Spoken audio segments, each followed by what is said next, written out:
O Nəcəfdə biri yaşayırdı. Əvvəllər bilirsiniz də üzrxahlıq ilə hər həyətdə hamam olmazmış. Ümumi bir hamamlar olarmış. Bu deyir şəxsin də bir dənə qaydası var imiş. Bunu əvvəldə dedim.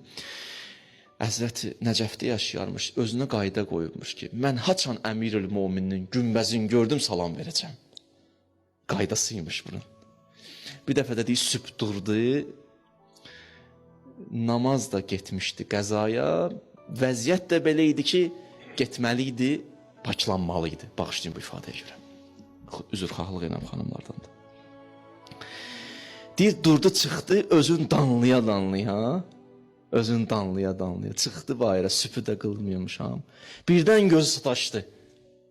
Əli əleyhissalamın günbəzinə. Belə baxdı, salam vermək istəyənə dedi, dayandı.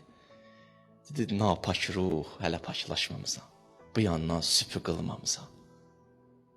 Salam vermək istəyən Əmirül-Mömindən. Dayandı, başını saldı aşağı. Kimsə ona xəbər vermişdi ki, sənin bu əməlin qəbul oldu. Salam verməyib, ha? O qəbul oldu. Hərdən vəzifə budur ki, o ziyarətgaha girə bilmirsən. Hə? Müəyyən üzürlü səbəblər olur. Dayanır qırağdan baxır. Allah deyir, bu hüdudumu ki qorudun, bu həddimi ki qorudun, bunu ki qorudun, salamın da qəbul oldu. Elə bir içəri daxil oldun, ziyarət elədin. Gör Allah nəyi qəbul elədi? Hardan hara? Hardan hara bəşər gəlir?